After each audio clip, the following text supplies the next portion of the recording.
This is what I specialize in. So, Dribble. first let's start. I don't know. What did you think of the Michael Jordan documentary? I mean, I glimpsed at it. You might be mad at me. I didn't. You didn't sink your teeth into it. Nah, nigga. In correlation to the Michael Jordan documentary, I happened to watch the Penny Hardaway documentary recently. Okay. Penny Hardaway, unbeknownst to me, was the leading scorer in the NBA one of the years that Michael Jordan was out of the league. I never knew that. Man. Yeah. Fucked me up. I also got a chance to find out during the course of the documentary that Penny Hardaway and the Orlando Magic is one of the only teams, if not the only team, to put Michael Jordan out of the playoffs. I think they might have did it in the first or second round. Second round. Yeah, shout out to the Orlando Magic. The documentary was pretty dope. What I got some clarity on was the fact that as long as I can remember, people would always say things about Shaquille O'Neal and comparing Shaquille O'Neal to the great NBA centers of all time, they would always put AKEEM Olajuwon into the scenario for whatever reason, and they would say things like, "AKEEM spanked Shaq, and he did this." In my opinion, Shaquille O'Neal is the greatest center of all time. Who's your favorite center? I have to dig back deep, but I know why you think Shaq is the best. But let's go back what you said. Olajuwon did dominate him. That shit. I seen it. Okay, I seen it too. But what I didn't take note of at the time, not the age. The age difference. At the time of that series between the Orlando Magic and the Houston Rockets, AKEEM Olajuwon was like 33 or 34 years old. Yeah. Shaquille O'Neal was in his early 20s, possibly 21 or something like that. What that mean? What does that mean? That was a man facing off with a boy. AKEEM Olajuwon would have a whole lot more experience and probably had a better body. Even though Shaquille was bigger, he wasn't grown man big yet. And, AKEEM probably Shaq came in and dominated. Remember that? He did come in and dominate, but he didn't dominate that series against the Houston Rockets. So you making an excuse why Orlando lost? Nah, this is Orlando didn't belong in there. Indiana belonged in that championship. Rick Smits would have had a better chance against Olajuwon than Shaq? Definitely. You can't be serious. Orlando didn't belong there. You see the evidence. This is what's evident. I took note of this while watching the Penny Hardaway documentary. The Orlando Magic had a starting five, right? Okay. They didn't have much of a bench. Nobody can recollect who was on a bench for the Orlando Magic. I know two people during the course of the series. Who you got? Scott Skiles. He's about 5'5". If he was on a bench, who else? Somebody else. I know. Non-factors. That's why you can't really remember. But anyway, I took note that the fact that... this was their second championship in Houston, though. I can't recollect which team. First one was against the Knicks. I was a kid. The first one was against the Knicks. I was a baby. Okay, against the Knicks. Okay. Remember, 94 Knicks team, and then that was 95 you're talking about right now. Okay, 1995. I did believe it was 95. I didn't want to be wrong. Definitely 95. Okay, 95. Oh, so this is Houston's second championship. Oh, so you trying to prove your point even more. I'm establishing a point. This is what I'm saying is this. Orlando didn't have much of a team. They had Penny Hardaway. They had Nick Anderson. They had Shaquille O'Neal. They had Dennis Scott. And they had Horace Grant. Yeah. If you look any further into the bench, they didn't have a whole lot of help.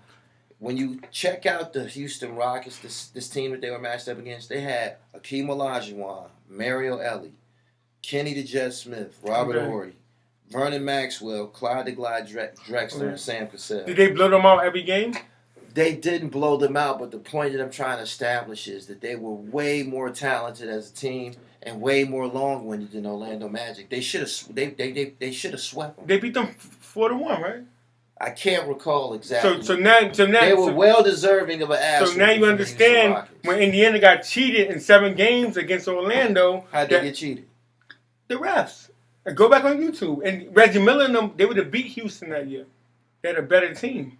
The NBA is rigged. How do you feel that Indiana had a better team than Houston? Better bench, better everything. You got to give me some names. You just can't say they had a better team. You got Reggie Miller. I can't remember everybody off the top. Rick you got Smits, Rick Smits. The Davis boys. The Davis boys. They was young. You had who's the star point guard? Wasn't Mark Jackson then? Might have been. It could have been Travis Best. No, it wasn't Travis Jackson, Best. or It go Jalen back. Vern Rose. Fleming and Workman and them was there. It was a Indiana was deeper. Okay. I can't remember exactly because I was a kid, but I know for a fact. And they cheated Indiana. Indiana got cheated so many times. It's unbelievable. Indiana. Definitely. Who else you think? They got cheated. They got cheated against the Knicks with the LJ thing. I cried like a baby. Remember the Larry Johnson three-pointer? Yeah, that was that three-pointer. Listen, Gully, they grabbed him and then he ran over there. Then what the? He knocked down a shot. No, Gully. When I grab you and hug you and I let you go, you can't continue. There's no continuation. Shout out to the great Larry Johnson. Yeah, shout out to them now. But Indiana got cheated so many times. They got cheated. Indiana was supposed to beat the Bulls in '98. When fucking they went to 7 games and Jordan retired after that. Everybody, if y'all don't know, I'm an Indiana fan. I'm a Reggie Miller fan. Ironically, each one of your statements is highly questionable. Like the TV show. Yeah, but recently, Allen Iverson was voted as the greatest NBA player to ever wear the number 3 over good company, might I add. What did you think about that? No doubt, he is. Who's better than him? I had AI as being the number 1, number 3. They said D-Wade. Nah, D-Wade can't touch AI. Nah. Imagine AI was on that Miami team. Imagine if AI was 6'5" like D-Wade. When he wouldn't be the same player. You know, that speed, that hard. You know, you shorter like that. I think it's a hard. landslide situation. Dwayne Wade and Allen Iverson, that's 2 different calibers. But you like Dwayne Wade props for being number 2. But AI is, listen, we know. You know, this is what I always say that Dwayne Wade was definitely the second guy to wear number 3. I would say this, and this is what I always say is this. I ask people this. Ask Dwayne Wade what he would say. He would probably tell us AI is the best with that. Because he was a fan. Yeah. What? Yeah. It's undeniable. I had a couple of people picking some of the other guys, which was Stephon Marbury, Chris Paul, and John Starks. Chris Paul's the problem. I think they said that Chris Paul should have been amongst those elected about wearing a number 3, and I told them that I felt that John Starks was more popular than Chris Paul. Are you basing this on talent or statement? John Starks played against Michael Jordan. Chris Paul he better than John Starks by a mile. He's probably a better player than John Starks, but John Starks was a bigger deal in his prime than Chris Paul. They would not let Chris Paul get traded to the Lakers. Kobe would have had at least 2 more championships. That would have been nice if we would have got a hold of CP. They turned into a journeyman after that. Nah, but he said, how you a journeyman but you're a Hall of Famer? How he is? Right now, he had OKC in contention. He had them in the 7 or 8 spot. Played for several teams, though. It's because of Chris Paul. OKC had when they traded with Westbrook, they wasn't doing the same thing. Chris Paul, he's just one of them. You played on a lot of teams, but when some people get there, shit just happened. I played a lot of basketball. I get there, people be like, yo, you got a bum team, Kyle. And we just happen to win. Right. I'd rather play with a bunch of underdogs. You get your shit out if you get to take all the shots. I just tell them I installed the heart. I don't need to take all the shots. I'll tell somebody, you can, because what when people say, the mighty does, you can do this, you can do that, you can do that. Chris Paul is a legend. Now I think the NBA actually going to make sure he... John Starks dunked on Michael Jordan. Yeah, but that doesn't mean anything. In a playoff game. John, what does that mean? The highlight of his career? John Starks was a streaky shooter. John Starks was getting busy. John Starks' problem is he couldn't do nothing with Reggie Miller.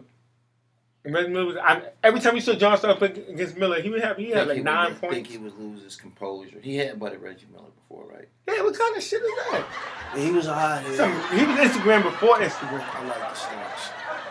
I'm from New York, and I hate the Knicks. I hate the Knicks. I think who's the most popular number 3 in New York City?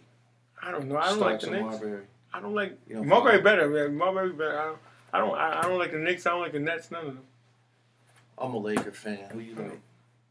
I don't have any team no more. Since Miller retired, I don't have any team. I only have one team. It's another sport, the Mets. I don't have no other team. Reggie Miller was your favorite player?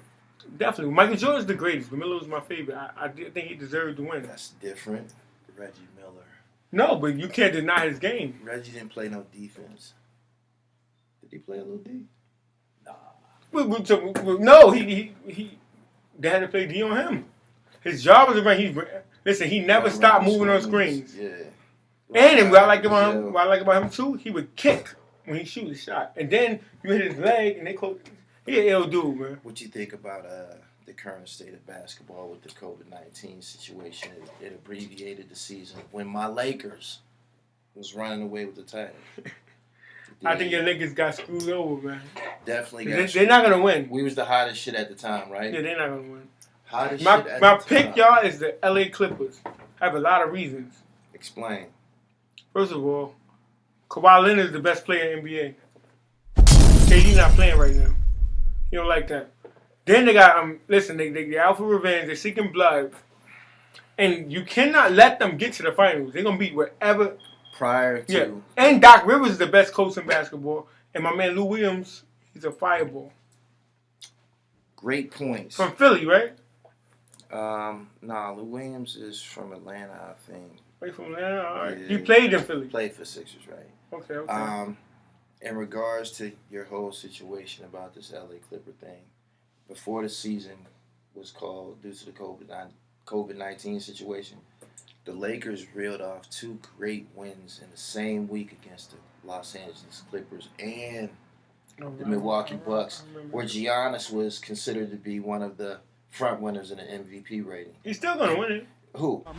Against the great ones, you don't just take the challenge offensively. You have to be willing to take the challenge defensively. And LeBron James, after Anthony Davis picked up the early fouls, has taken the challenge against Giannis defensively and taken him out.